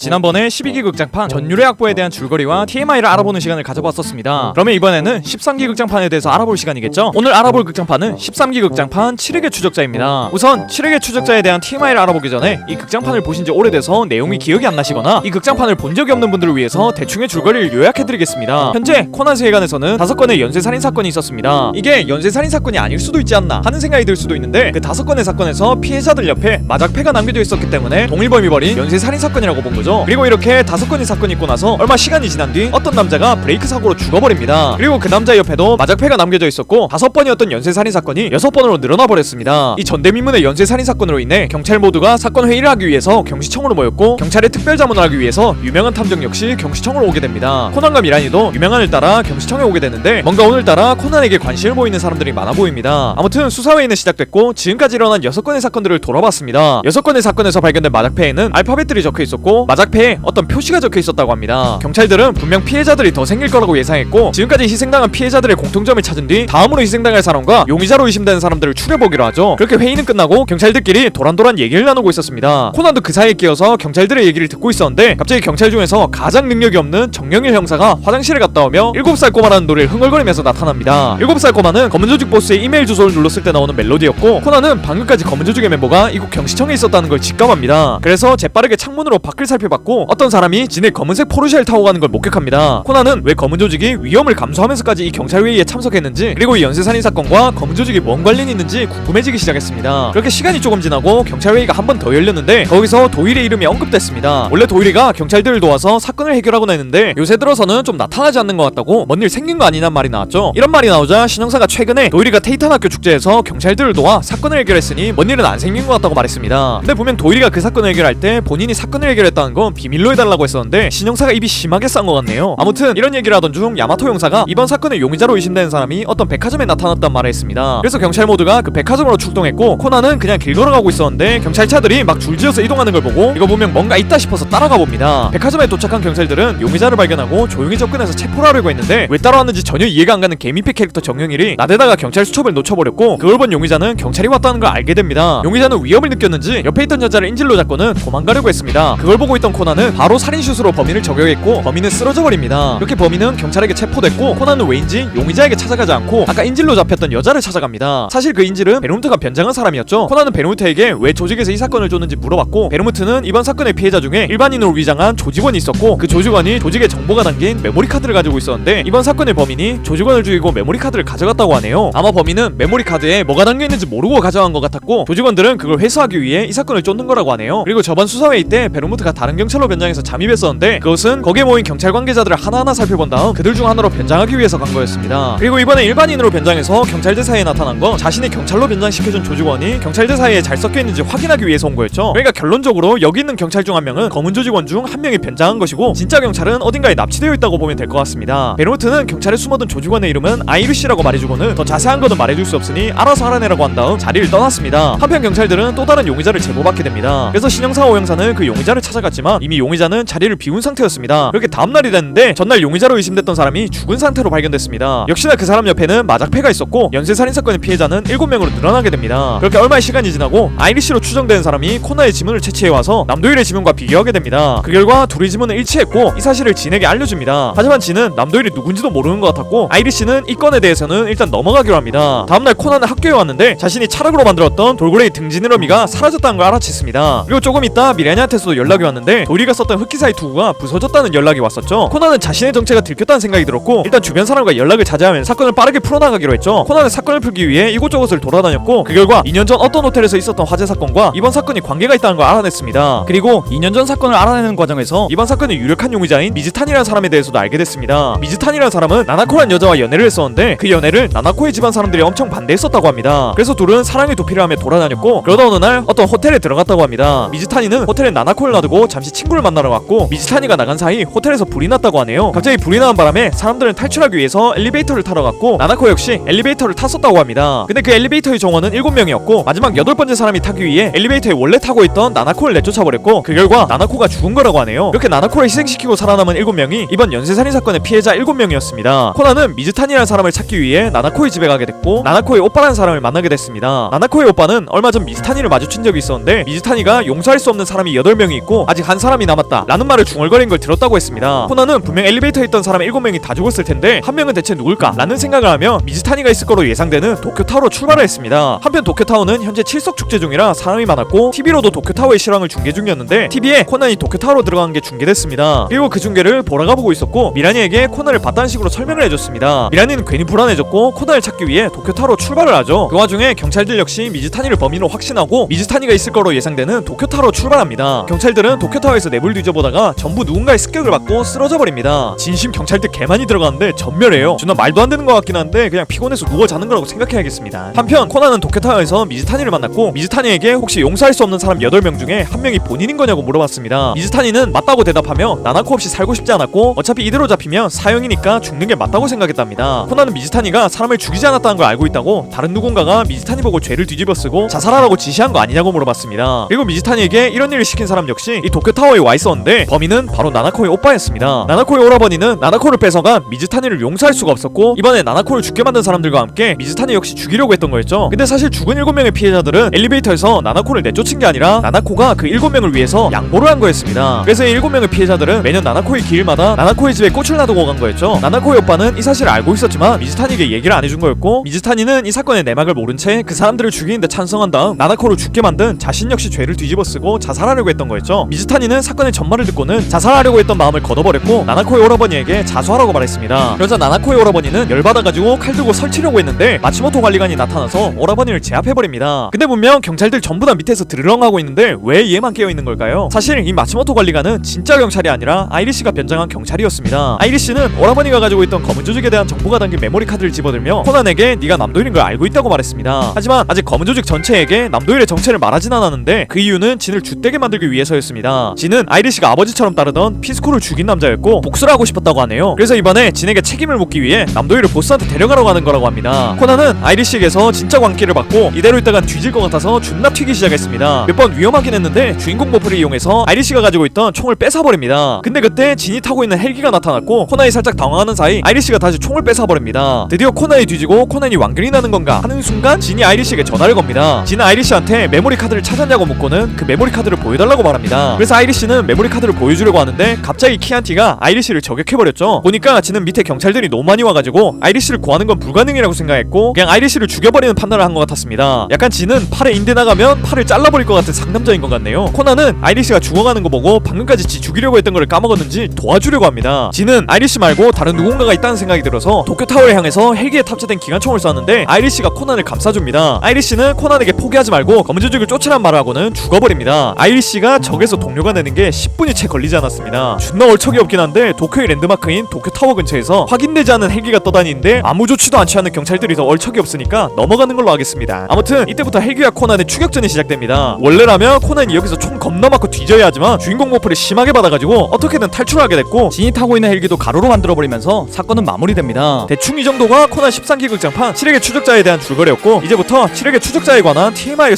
설명해드리겠습니다. 첫 번째, 이번 극장판은 2009년에 일본에서 개봉했는데 신기하게도 한국에서도 2009년에 개봉했습니다. 이전까지 극장판은 일본에서 개봉하고 난 뒤 최소 1년이 지나야 한국에서 개봉을 했는데 아마 2008년에 극장에서 개봉했던 베이커가의 망령이 성공을 거둬가지고 2009년에 바로 7회 추적자를 개봉한 걸로 보입니다. 두 번째, 극장판 최초로 코난이 검은 조직과 제대로 붙습니다. 5기 극장판 천국으로의 카운트다운에서 검은 조직이 등장하긴 했지만 그때는 그냥 쉐를 잡기 위해서 각만 잡았을 뿐 코난과 붙는다던가 하는 느낌이 아니었죠. 세 번째, 이번 극장판의 오프닝에 살짝의 변형이 있었습니다. 보통 극장판 오프닝은 코난이 지가 왜 작아졌는지 말하고 대머리 아저씨가 만들어준 발명품 설명한 다음 장미 설명했다가 진실은 언제나 하나 하고 끝났는데 이번에는 검은 조직에 관한 설명이 있었고 만월범 사건에 대한 언급이 있었습니다. 네 번째, 이 극장판이 검은 조직을 위한 극장판인 것 같긴 한데 경찰들을 위한 극장판이기도 했습니다. 이번 극장판에서 야마토를 비롯하여 지금까지 극장판에서 못 봤던 경찰들도 나왔기 때문에 경찰들을 위한 극장판으로 봐도 될 것 같더라고요. 다섯 번째, 여기서 원작에 안 나온 여자 경찰분이 한 분 나오십니다. 사이타마에서 일하는 형사분이라고 하시는데 머리를 보면 M자 탈모가 진행 중인 걸로 보이네요. 여섯 번째, 코난 세계관 인물들은 다 시야가 좁은 걸로 보입니다. 백화점에서 어떤 용의자가 인질되려고 연병하니까 코난이 살인수술을 저격을 해버리는데 그 누구도 코난이 공을 쏴버리는 장면도 용의자가 공을 맞는 장면 그 무엇도 목격하지 못합니다. 그래 뭐 못 봤을 수도 있다 쳐도 근처에 분명 축구공 잔해물이 있을 건데 그것도 안 보이는지 뭐지? 뭐 맞고 쓰러진 거지? 이딴 말이나 중얼거리고 있습니다. 이 정도면 그냥 이 약물고 못 본 척하는 게 아닐까 싶네요. 일곱 번째, 골로모 반장은 근육돼지인 걸로 추정됩니다. 여기서 골로모 반장이 칼을 맞는데 그냥 칼이 아니라 주먹에 맞은 것보다 안 아픈 것처럼 나와요. 그리고 사람들이 좀 걱정하니까 지방 덕분에 안 아프다 라고 말하는데 저 정도면 그냥 배가 다 근육이라 칼이 안 들어갔다고 보는 게 맞을 것 같네요. 여덟 번째, 베르모트가 역대급으로 예쁘게 나옵니다. 애초에 베르모트가 되게 예쁜 캐릭터이긴 한데 이번 극장판에서는 더욱더 예쁘게 나옵니다. 베르모트를 좋아하신다면 이번 극장판을 꼭 보시는 걸 추천드리고 싶네요. 아홉 번째, 오영사가 경찰 중에선 처음으로 검은 조직에 대한 단서를 잡습니다. 오영사와 신영사는 용의자로 의심되는 사람을 찾아가기 위해 차를 타고 가고 있었는데 갑자기 자동차에 펑크가 나게 돼버려서 예정보다 살짝 늦게 도착하게 됩니다. 여기서부터 오영사는 뭔가 이상함을 느끼고 있었는데 용의자의 집에 갔더니 누군가 먼저 왔다 간 흔적을 발견합니다. 그리고 생각해보니 아까 백화점에서 용의자에게 잡혔던 인질이 갑자기 사라져버린 것도 뭔가 이상했었습니다. 오영사는 이 모든 것을 종합해보니 이 사건을 쫓는 다른 조직이 있다는 걸 눈치채게 되죠. 그리고 여기까지 생각을 하고 나니 분명 경찰에도 스파이가 있다는 생각까지 하게 됩니다. 아마 형사들 중에서는 오영사가 가장 추리력이 뛰어난 걸로 보이네요. 열 번째, 하인성은 남도일을 좋아하는 게 틀림이 없습니다. 학교에 있다가 도일이가 전화해서는 뭐 단서 좀 잡아달라고 하니까 알겠다고 하면서 학교를 째고 찾으러 갑니다. 또 전화하는 와중에 코난이 좀 불안한 것처럼 보이니까 오사카 근처에 맛있는 오코노미야끼가 있으니까 나중에 꼭 먹으러 가자고 하면서 코난을 안심시켜주죠. 코난의 심리까지 파악해주고 코난을 위해서 학교까지 망설임 없이 째버린 남자라니 제가 봤을 때 남도일의 히로인은 미란이가 아니라 하인성이 되는 게 맞는 것 같습니다. 11번째, 이번 극장판 엑스트라들은 전부 다 친절합니다. 얼굴 한번 본 적 없는 8살 꼬맹이가 와서는 자신이 유명한 탐정의 조수인데 단서 좀 주세요 하니까 친절하게 다 말해주고는 묻는 말에 다 대답해줍니다. 그 중에서 8살짜리 치고는 날카로운 질문도 많이 있었는데 그냥 한치의 의심 없이 전부 다 대답해줘요. 진짜 코난 정체 모르는 건 검은 조직이 유일한 걸로 보입니다. 12번째, 여기서 어린이 탐정단이 오랜만에 도움이 됩니다. 극장판 처음부터 사슴벌레 날개 쪽에 누군가가 테이프를 붙여놨었는데 그 테이프를 계속 의심하고 있다가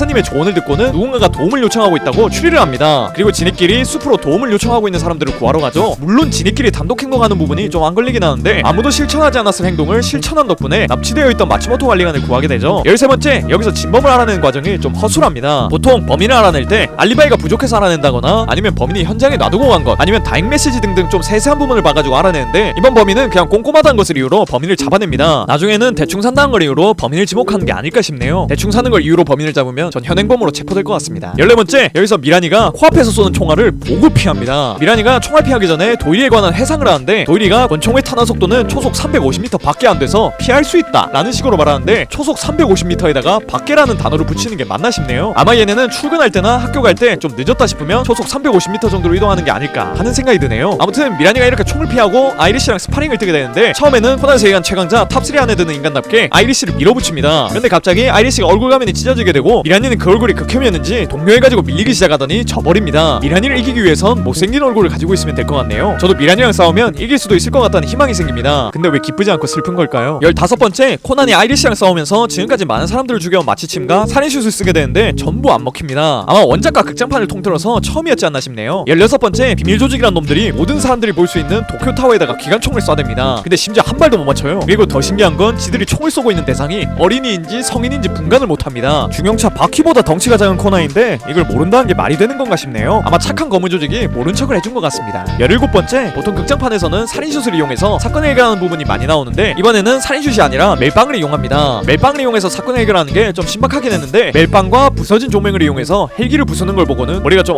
어질어질해졌습니다. 18번째, 베노무트는 미래를 볼 줄 아는 게 틀림이 없습니다. 진을 비롯해 모든 조직원들이 옹기종기 헬기에 타고 있었는데 베노무트만 헬기에 안 타고 오토바이 타고 드라이브 중이었습니다. 아마 코난이 어떻게든 탈출해가지고 헬기까지 부술 걸 예상했던 게 아닐까 하는 생각이 드네요. 19번째, 이 극장판 초반에 코난이 진에게 잡히는 살벌한 장면이 나옵니다. 물론 꾸미긴 했지만 임팩트 있는 영화의 시작 부분이라 극장판을 볼 때 처음부터 바로 집중했던 것 같네요. 20번째, 2년 전 사건에서 화재가 났을 때 엘리베이터를 타고 탈출했다는 내용이 있는데 실제로 화재가 발생했을 때 엘리베이터를 타면 위험하다고 합니다. 화재가 났을 때 엘리베이터를 타면 중간에 멈춰서 갇혀버릴 위험도 있다고 하네요. 이렇게 20가지 정도가 명탐정 코난 13기 극장판 7획의 추적자에 관한 TMI인 것 같습니다. 이번 극장판은 친구들과 함께 극장에서 봤던 기억이 있습니다. 그때 당시에는 코난 원작을 잘 안 봤어가지고 잘 모르는 검은 조직원들도 나오고 처음 보는 경찰들도 나와가지고 좀 혼란스러웠는데 지금 코난을 여러 번 보고 나서 다시 보니까 알고 있던 경찰들과 조직원들이 나와서 반갑다는 생각이 드네요. 여러분들도 이 영상을 본 김에 다시 한번 7획의 추적자를 보는 것도 좋을 것 같습니다. 항상 제 영상 봐주셔서 너무 고맙고 전 더 재밌는 영상으로 돌아오겠습니다. 그럼 다음 시간에 만나요.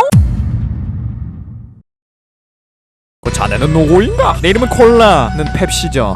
저번 시간에 13기 극장판 7획의 추적자에 대한 TMI를 말한 적이 있습니다. 그렇다면 순서상 오늘은 14기 극장판에 대해서 알아볼 차례겠군요. 오늘 알아볼 극장판은 14기 극장판 천공의 난파선입니다. 우선 천공의 난파선에 대한 TMI를 알아보기 전에 이 극장판을 아직 안 보셨거나 본지 너무 오래돼서 내용이 기억이 안 나는 분들을 위해서 간단하게 줄거리를 설명해드리겠습니다. 코난 세계관의 어떤 한 연구소에서는 치사율 80%의 세균을 보관 중이었습니다. 근데 그 연구소에 붉은 샴 고양이라고 하는 테러리스트 단체가 침투했고 그 단체가 세균을 훔치고 연구소를 폭파하는 사건이 일어납니다. 이 테러리스트 단체는 자신들이 세균을 훔쳤다고 인터넷에 떠들어댔고 일주일 안에 다시 활동을 개시하겠다고 했죠. 참고로 이 세균은 기침이나 재채기로 감염될 수 있으며 감염될 시 피부에 빨갛게 발진이 일어나고 어린아이들은 더 쉽게 감염된다는 설이 있었습니다. 아무튼 그렇게 일주일이 지나고 코난은 보라의 삼촌인 정지로가 운행하는 비행선을 타게 됩니다. 그 비행선은 도쿄에서 오사카까지 가는 비행선이었죠. 정지로가 이 비행선을 만든 이유는 관광을 하기 위함도 있지만 주된 이유는 바로 키드를 유인하기 위해서였습니다. 정지로는 이 비행선에 보석을 하나 놔뒀고 그것으로 키드를 유인했습니다. 키드는 정지로를 귀엽게 봤는지 도발에 응해주겠다고 말하며 저녁에 비행선으로 찾아가겠다는 예고장을 남겼습니다. 그렇게 비행선에는 키드를 잡기 위해 코난을 비롯해 경찰들도 타고 있었고 키드와 정지로의 대결을 취재하기 위해 기자들 몇 명도 타 있었습니다. 정지로는 탑승한 승객들을 위해 비행선 전망대에 전시된 보석을 보여줬고 보석을 지키기 위한 방범 시스템들도 보여줬습니다. 그렇게 보석을 다 본 승객들은 뿔뿔이 흩어졌고 미란이는 보석을 다시 보기 위해 전망대로 올라왔습니다. 그런데 전망대에는 비행선에서 일하고 있는 승무원이 먼저 와 있었고 보석을 보고 있는 것 같았습니다. 미란이는 뭔가 이 승무원이 의심스러워가지고 승무원을 붙잡고 당신 뭐냐고 물어봤고 미란이에게 추궁받고 있던 승무원은 사실 키드였습니다. 키드는 이대로 들켜버리면 미란이한테 수십 대 쳐맞고 변사체 상태로 임반장한테 잡힐 것 같다는 느낌이 들었고 가면을 벗으며 자신은 사실 남도일이라고 설명했습니다. 미란이는 당황하면서 진짜 도일이냐고 물어봤습니다. 키드는 진짜 자신이 도일이가 맞다고 말했고 미란이는 혼란스러워하면서도 키드의 말을 믿어줬습니다. 키드는 미란이가 믿는 것 같아서 다시 승무원으로 변장한 다음 미란이 곁을 떠났고 미란이는 계속 심란한 상태로 있었습니다. 그러던 와중 갑자기 정지로 핸드폰으로 전화가 걸려왔습니다. 전화를 건 사람은 붉은 샴 고양이단이었고 그들은 비행선 흡연실에 자신들이 훔친 세균을 뿌려놨다고 말했습니다. 정지로는 당황하면서 경찰들 경찰들과 함께 흡연실을 살펴봤고 흡연실에는 붉은 샴 고양이단의 것으로 보이는 앰플이 발견됐습니다. 경찰은 세균에 대한 사실을 모든 승객들에게 알려줬고 승객들은 충격에 빠져서 웅성웅성거리고 있었는데 갑자기 어떤 기자가 신음소리를 냈습니다. 승객들은 소리가 난 곳을 봤고 기자의 온몸에 빨갛게 발진이 나 있는 걸 발견합니다. 기자는 살려달라고 말하며 승객들에게 다가왔고 미안이는 병균 덩어리가 자신의 근처로 온다고 생각했는지 바로 제압을 해버립니다. 이거 보니까 코로나 시국에 마스크 안 쓰고 미란이 근처로 가면 바로 뒤지는 거 가능할 것 같네요. 아무튼 쓰러진 기자를 데리고 가려고 했는데 흡연실에 갔었던 여자 승무원 한 명도 손에 발진이 난 채로 쓰러져 버립니다. 근데 생각해보니까 저 승무원이 뭉치한테 기침을 했었는데 뭉치는 괜찮을지 모르겠네요. 코나는 애들이 걱정이 돼서 비행선 어딘가에 있을 애들을 찾으러 다녔고 애들을 찾은 다음 뭉치의 상태를 봤는데 탐정단 대표 탱커답게 전혀 이상이 없는 것 같았습니다. 그런데 그때 붉은 샴 고양이단으로 보이는 놈들이 비행선 안으로 들어왔습니다. 그들은 비행선 안에다 폭탄을 설치한 뒤 승객들을 인질로 삼았고 코난과 탐정단 애들은 객실에 없었기 때문에 인질이 되지 않았습니다. 그래서 코난은 일단 폭탄을 해제한 다음 인질들을 구하기로 결정했죠. 근데 생각해보면 세균이 있는데 굳이 왜 폭탄까지 쓰는지 잘 이해가 되지 않습니다. 그렇게 코난은 열심히 폭탄 해제를 하고 있었는데 객실에 있던 기자 중 한 명이 개뜬금없이 어린애들이 없어졌다고 말을 했습니다. 진심 눈치가 없어도 적당히 없어야지 존나 머가리 한 대 세게 한 대 쥐어받고 싶다는 생각이 드네요. 박사님도 저와 똑같은 생각을 했는지 쓸데없는 소리를 하네 라고 중얼거립니다. 장미는 탐정단 배지로 코난에게 너네 없어진 거 들켰다고 말을 하려고 했는데 붉은 샴 고양이단의 또 다른 동료가 장미의 배지를 뺏고 한 대 때려버립니다. 국보훼손을 했으니 저 새끼는 무기징역을 받아야 할 것 같네요. 아무튼 그 와중에 코난은 모든 폭탄을 해제하고 한시름 놓으려고 했는데 비행선 내부를 싸돌아다니고 있던 탐정단 애들이 붙잡혀버렸고 코난 역시 붙잡혀서 객실로 돌아오게 됩니다. 코난은 잡혀와서도 여전히 싸가지 없게 굴고 있었고 테러리스트의 두목으로 보인 남자는 싸가지 없는 꼬맹이를 싫어하는지 바로 비행선의 창문을 열고 코난을 던져버립니다. 갑자기 일어난 상황에 모두가 당하고 있는 사이 승무원으로 변장한 키드가 몸을 날려서 코난을 구해냈고 둘은 어떤 섬에 불시착하게 됩니다. 코난은 모두를 구하기 위해 다시 비행선으로 돌아가야 했고 남도일 목소리로 경찰에 전화를 건 다음 헬기로 자신을 좀 데리러 와달라고 말을 합니다. 존나 18살 남고생이 경찰 헬기를 자가용으로 생각한 것 같습니다. 미친 것 같네요. 아무튼 코난과 남도일로 변장한 키드는 경찰의 헬기를 빌려 탔고 비행선을 추격한 다음 경찰 헬기에서 내려가지고 비행선에 무사히 착륙을 합니다. 키드는 비행선을 둘러보다가 잠시 코난을 불렀고 코난은 키드를 따라가 봤더니 테러리스트들이 전망대에서 연막탄을 뿌리고 있는 걸 발견합니다. 테러리스트들이 이러고 있는 건 불안감을 키우기 위해서였습니다. 우선 테러리스트들은 인터넷에다가 세균과 폭탄을 실은 비행선이 오사카로 가고 있다는 사실을 알렸고 그로 인해 오사카 쪽은 대혼란이 일어난 상태였습니다. 이미 대혼란이 일어난 상황에서 연막이 흩날리고 있는 비행선을 본다면 더 큰 혼란이 일어날 게 분명했죠. 코난이 연막탄을 보자 테러리스트의 목적을 알아내게 됩니다. 테러리스트의 목적은 오사카 근방의 모든 사람들을 대피시킨 뒤 그 근처에 있는 값비싼 문화재들을 훔쳐서 돈을 얻을 생각이었던 것 같았습니다. 아무튼 코난은 테러리스트들을 하나하나씩 족치기 시작했고 테러리스트들 역시 코난을 쫓기 시작했습니다. 하지만 엑스트라들이 덤벼봤자 주인공한테 상대가 될 리 없었고 모조리 리타이어 당합니다. 코난 마지막으로 테러리스트의 두목으로 보이는 놈을 제압했고 두목의 핸드폰을 보니 누군가랑 계속 통화를 하고 있는 것 같았습니다. 그래서 두목에게 누구랑 통화하고 있는지 말 안 하면 네가 갖고 있는 세균을 네 몸에다가 다 발라줄 테다 라고 하니까 두목은 딱히 상관없다는 식으로 말했습니다. 이 두목의 반응을 보면 알겠지만 애초부터 얘네한테 치사율 80%의 치명적인 세균 같은 건 없었습니다. 지금까지 사람들의 몸에 빨갛게 발진이 일어났던 건 오치라는 나무의 진액 때문이었죠. 테러리스트들은 흡연실의 손잡이나 소파 같은 데다가 진액을 발라놨고 사람들의 피부에 그 진액이 묻으면서 손바닥이라던가 팔, 허벅지 등에만 발진이 일어났던 거였죠. 근데 생각해보면 처음 발진이 일어났던 기자는 얼굴과 전신에 발진이 일어났었습니다. 대체 왜 그런 걸까? 라고 생각해보니 아까 테러리스트들의 두목이 누군가한테 계속 전화를 걸었던 게 생각났고 알고 보니 최초 발병자인 기자가 이 모든 사건의 우두머리였던 거였습니다. 코난은 그 우두머리를 찾아서 비행선의 꼭대기로 왔고 두목은 그곳에서 밖을 바라보고 있었습니다. 코난은 두목에게 네 부하도 잡혔고 도망도 못 갈 테니 당장 자수하라고 말했습니다. 그래서 두목은 잡힌 놈들은 자신의 부하가 아니라고 했고 인간의 진짜 부하는 아까 코난이 사라졌을 때 테러리스트들한테 어린애들이 없어졌다고 꼰지른 기자들이었습니다. 그리고 자신이 비행선 밖으로 나온 건 도망가기 위해서가 아니라 코난을 유인하기 위해서였다고 말하며 코난에게 총을 쏘기 시작했습니다. 다행히 빗맞긴 했지만 코난의 머리에서는 피가 흐르기 시작했고 어떻게 해야 이 인간을 이길 수 있을까 하는 생각을 하기 시작했습니다. 그러다가 갑자기 큰 대교가 눈에 보이기 시작했고 코난은 두목을 한눈 팔게 만든 다음 축구공을 준나 부풀려서 다리에 걸치게 했고 그걸로 비행선의 진행 방향을 하늘 쪽으로 바꿔버렸습니다. 갑자기 진행 방향이 바뀌자 아무것도 안 잡고 있던 두목은 강으로 떨어져 버렸고 객실에서 승객들을 감시하고 있던 동료들도 벽에 머리를 부딪히는 바람에 기절해버렸습니다. 그렇게 사건이 대충 마무리되자 키드가 갑자기 승객들 앞에 나타나서는 미란이 손에 묶여있는 밧줄을 풀어주고 딴 사람들의 밧줄도 풀어주라고 말해줍니다. 그러고는 보석을 챙겨서 사라져버렸죠. 미란이는 사람들의 밧줄을 풀어주고는 키드를 쫓아 비행선의 전망대로 갔고 키드에게 백허그를 하면서 자수해라고 말했습니다. 키드는 키스를 해주면 자수를 하겠다고 말했고 달빛 아래서 둘은 키스하려는 모습을 남긴 채 극장판은 끝이 납니다. 자 이렇게 줄거리 요약은 끝이 났고 이제 청고의 난파선에 대한 TMI를 한번 알려드리겠습니다. 첫 번째 청고의 난파선이라는 극장판은 2010년에 일본과 한국에서 개봉했습니다. 두 번째 극장판 초반에 인성이와 코난이 통화를 하는데 인성이가 오사카에 들르게 되면 저번에 말한 부침개를 사주겠단 말을 해줍니다. 저번에 말한 부침개란 13기 극장판 7회계 추적자에서 말한 부침개죠. 그때 당시 코난이 검은 조직한테 자신의 정체가 들킨 것 같아서 좀 우울해하고 있었는데 인성이가 위로해주기 위해 오사카에 맛있는 부침개집이 있으니 자신과 함께 꼭 가자고 말했었습니다. 세 번째 이미 아시는 분도 계시겠지만 유명한은 고소공포증이 있습니다. 여기서도 비행선이 높이 올라가니까 바깥 구경 따위는 절대 못하고 타고 벌벌 떨고만 있었죠. 네 번째 장면은 여기서도 아름답습니다. 여기서 뭐 도일이가 어린 시절을 회상하면서 미란이가 어렸을 때 비행선 보고 UFO 같다고 말했다고 하면서 아련해하고 있으니까 장민은 미란이가 공주병이 있는 것 같다고 팩트로 후두를 패줬습니다. 그래서 코난이 좀 띠껍게 쳐다봤고 장민은 코난이 쳐다보든 말든 굉장히 아련한 눈빛으로 자신도 걱정 같은 거 없이 비행선 타고 꿈의 나라로 가고 싶단 말을 하죠. 물론 농담이라고는 하는데 장미라면 꿈의 나라든 천국이든 겁나 환영받을 것 같네요. 다섯 번째 키드가 나오는 네 번째 극장판입니다. 지금까지 세기말의 마술사, 은빛날개의 마술사, 함정들의 진홍가라는 극장판에서 키드가 등장했었는데 이번 천고의 난파선으로 네 번째 등장을 했죠. 여섯 번째 여기서 어떤 기자는 목숨을 걸고 미란이의 팔을 잡습니다. 이 기자는 사실 테러리스트의 두목이었고 미란이의 무력이 있으면 자신들의 활동에 지장이 있을 거라고 생각했는지 오치모든 자신의 손으로 미란이의 팔을 잡으면 발진이 일어날 테고 그렇게 되면 바로 격리돼가지고 자신들을 방해하지 않을 테니 목숨을 걸고 미란이의 팔을 잡습니다. 미란이가 이때 당시 키드의 정체 때문에 심란해가지고 반응 속도가 느려진 덕분에 살았지 만약 평소에 미란이 상태였다면 이 기자는 미란이한테 성희롱을 한 죄로 아마 모든 신체가 산산조각 났을 것 같네요. 일곱 번째 코난에 등장한 인물들 중에서 최초로 뭉치한테 훈계를 듣는 인간이 나옵니다. 여기서 어떤 승무원이 입을 안 맞고 재채기라는데 그걸 직방으로 맞은 뭉치가 재채기할 땐 입 가리고 하는 게 예의라고 말하면서 혼을 내줍니다. 뭉치가 겁나 맞는 말을 하면서 혼을 내니까 좀 새롭다는 느낌이 들더군요. 여덟 번째 여기서 여자 승무원이 헐리우드 액션을 합니다. 여기서 처음에 어떤 기자가 발진이 일어나고 그 다음에 이어서 어떤 여승무원이 세균 때문에 쓰러지게 되는데 아까 줄거리 설명할 때도 말했고 극장판을 보신 분들이라면 아시겠지만 이거 진짜 세균이 아니에요. 그래서 원래라면 그냥 빨갛게 부어오르고 간지럽기만 한 정도일 텐데 이 승무원은 갑자기 쓰러져 버립니다. 진짜 왜 쓰러졌는지 이해가 하나도 안 돼요. 이게 두 가지 설이 있는데 하나는 얘도 사실은 테러리스트 동료에서 연기를 한 것이다 인데 나중에 묶인 채로 발견됐던 걸 보면 이건 아닌 것 같고 나머지는 엄살이 존나 심한 편이다 라는 가설도 있습니다. 아마 두 번째가 그나마 가능성 있는 가설일 것 같네요. 아홉 번째 정지로는 존나 멋있는 사람입니다. 붉은 샴 고양이단이 정지로한테 원한이 있다고 말하자 정지로는 그럼 나만 죽이고 딴 사람들은 다 풀어줘라 라고 망설임 없이 말해줍니다. 이런 정의로운 면이 있어서 부자가 된 게 아닐까 하는 생각이 드네요. 열 번째 여기서 테러리스트가 비행선의 창문을 열어서 코난을 던져버리는데 원래라면 비행선의 창문은 열리지 않게 되어 있습니다. 그래서 실제 상황이라면 테러리스트가 코난을 잡고 비행선 창문을 열려고 하지만 미동도 하지 않았고 잠시 당황하며 코난을 내려놓고 양손으로 창문을 열려고 했지만 여전히 미동도 안 해서 민망한 상태로 끝이 났어야 했습니다. 11번째 확실하진 않지만 살짝의 이스터에그가 있어 보입니다. 여기서 코난과 키드가 어떤 섬에 불시착했을 때 키드가 염소에게 먹이를 주는 장면이 있습니다. 아실지 모르겠지만 원작에서도 나왔듯이 아기 염소를 영어로 하면 키드가 됩니다. 그러니까 키드가 키드에게 먹이를 주는 장면이라고 볼 수 있을 것 같네요. 12번째 한국어 버전만 약간의 더빙 미스가 있습니다. 일본어 버전의 경우 남도일과 키드의 성우가 같아서 둘 다 같은 사람이 녹음하면 되지만 한국어 버전의 경우 남도일의 성우는 강수진 성우님이고 키드의 성우는 신영호 성우님으로 남도일과 키드를 따로따로 녹음을 해야 합니다. 그래서 원래라면 남도일로 변장한 키드는 강수진 성우님이 연기를 하셔야 하는데 딱 천공의 난파선만 남도일로 변장한 키드를 신영호 성우님이 더빙을 하십니다. 그래서 저 같은 경우는 천공의 난파선에서 남도일 볼 때 좀 어색하다는 느낌이 들더라고요. 13번째 코난은 키드의 은밀한 곳을 만진 것 같습니다. 여기서 코난과 키드가 경찰의 헬기에서 내려가지고 비행선 외부에 착륙을 하는데 바람이 좀 세게 불어서 날아갈 위기에 처합니다. 그래서 코난은 키드의 행글라이더를 벗기고 키드의 갈고리 총을 써서 비행선에 자신들을 고정시킬 생각이었는지 키드의 몸을 뒤지기 시작합니다. 그런데 뒤지는 과정에서 키드의 얼굴이 붉어지고 마지막에 갈고리 총을 찾을 때는 살짝 느껴버린 표정을 보여주죠. 키드는 대체 어디에 총을 숨겨둔 것이며 코난은 대체 키드의 어디 부분을 만진 걸까요? 겁나 쌉 변태 듀오인 것 같습니다. 14번째 오영사와 신영사는 도일이를 키드로 알고 있을 겁니다. 여기서 키드는 남도일로 변장한 채로 오영사와 신영사가 타고 있는 경찰들의 헬기를 빌려 탔고 마지막에 비행선을 타기 위해 경찰들의 헬기에서 빠져나가며 남도일의 변장을 풀어버립니다. 근데 이런 사정을 모르는 신영사와 오영사는 도일이가 키드라고 생각했을 것 같네요. 15번째 여기 나오는 테러리스트들은 하나같이 총을 겁나 못 쏩니다. 비행선 안에서 테러리스트들이 코난을 잡기 위해 총을 겁나 쏴짓기인데 단 한 발도 못 맞춥니다. 대체 총을 왜 들고 다니는지 모르겠습니다. 차라리 칼 들고 근접전하는 게 나았을 것 같네요. 근데 7일의 추적자에서도 검은 조직들이 헬기에 달린 기관총으로 코난을 한 발도 못 맞춘 걸 보면 그냥 코난이 총알을 피해버리는 게 아닐까 하는 생각도 드네요. 16번째 이 극장판 내내 유명한은 잠만자입니다. 애초에 고소공포증이 있어서 초반부터 아무것도 안 하던 유명한은 맥주에 담긴 수면제 때문에 비행선 안에서 세균이 퍼지든 사람들이 인질이 되든 폭탄이 설치되든 계속 잠만 쳐자고 있습니다. 리얼 잠자는 유명한이 되었네요. 17번째 처음 보는 형사님이 등장하십니다. 테러리스트들의 진짜 목적이 문화재를 훔치는 것이란 걸 알게 된 코난은 인성에게 연락해서 빨리 문화재를 지키라고 말했고 인성이는 근처에 있는 형사님을 데리고 문화재가 있는 곳으로 향합니다. 인성이가 데리고 간 형사님은 왕불상이라고 하는 형사님이었고 이름처럼 진짜 불상처럼 생기셨습니다. 존나 특이하게 생겨서 원작에도 나오면 좋을 것 같지만 한 번도 안 나오더라고요. 18번째 박사님의 말장난 퀴즈가 마지막에 나옵니다. 원래 박사님의 말장난 퀴즈는 극장판 시작할 때쯤 나오는 게 보통인데 이번엔 특이하게도 마지막쯤에 나오더라고요. 19번째 정지라고 임반장은 키드를 잡을 생각이 없어 보입니다. 마지막을 보면 아시겠지만 키드가 미란이만 풀어주고 보석을 들고 사라져버립니다. 미란이는 손이 묶인 사람들을 한 명씩 풀어주기 시작했고 임반장과 정지로는 미란이가 손을 풀어줬을 때 바로 키드를 쫓아갈 법한데 쫓아갈 생각은 안 하고 그냥 객실에서 쉬어요. 제가 봤을 때 얘네는 키드를 잡는 게 목적이 아니라 키드를 쫓는 과정이 좋아서 그냥 키드를 쫓아다닌 것 같아 보입니다. 개변태들 같네요. 20번째 이번 쿠키 영상은 꼭 봐야 합니다. 원래 코난 극장판은 영화가 끝나고 엔딩 크레딧이 다 올라간 뒤 나오는 쿠키 영상이 무조건 있는데 보통은 이 쿠키 영상은 안 봐도 되는 그런 영상이었습니다. 근데 이번 쿠키 영상은 안 보면 극장판 내용 자체를 다르게 볼 수 있어서 꼭 봐야 하는 영상이었습니다. 만약 이번 극장판을 극장에서 봐가지고 쿠키 영상을 안 보고 가셨다면 키드와 미란이가 불륜관계가 됐다라는 걸로 착각하셨을 수도 있을 것 같네요. 21번째 쿠키 내용은 키드가 도리라면 안 할 것 같은 변태짓을 하는 바람에 미란이에게 정체가 들키게 되고 키드는 정체가 들키자 웃으면서 자신은 탐정이 아니라 도둑이라 말하며 미란이의 손에 보석을 끼워주고는 가버립니다. 뭔가 이 극장판의 진짜 주인공은 키드인 걸로 보이네요. 22번째 극장판 1기에서 6기까지를 너무 잘 만들어서 그렇지 이번 14기 극장판도 꽤 잘 만든 편에 속합니다. 원래라면 폭탄이 터지는 걸 막고 범인을 알아내는 게 코난의 극장판 클리셰인데 이번 극장판은 왜 폭탄을 설치했는지 그리고 폭탄을 설치한 장소가 왜 이곳인지 등등을 추리하는 과정이 있어서 좀 신선했던 것 같습니다. 23번째 들어보니 여기서 나온 테러리스트 집단인 붉은 샹 고양이단이 원래는 검은 조직으로 나올 뻔했었다고 합니다. 하지만 결말 부분을 어떻게 해야 할지 감이 안 잡혀서 그냥 보급형 로켓단 같은 놈들인 붉은 샹 고양이단으로 만든 거라고 하네요. 이렇게 23가지 정도가 14기 극장판 천공의 난파선에 대한 티마인 것 같습니다. 코난 극장판은 1기에서 6기까지만 명작이고 그 이후로는 별로다 라는 인식이 좀 있는데 13기와 14기 극장판은 1기에서 6기 극장판과 비교했을 때 별로일 뿐 절대적으로 봤을 때는 꽤 잘 만들었고 재밌는 극장판이었던 것 같습니다. 여러분들도 아마 저와 비슷한 생각을 가지고 있을 거라는 생각이 드네요. 아무튼 항상 이런 영상 봐주셔서 너무 고맙고 전 더 재밌는 영상으로 돌아오겠습니다. 그럼 다음 시간에 만나요.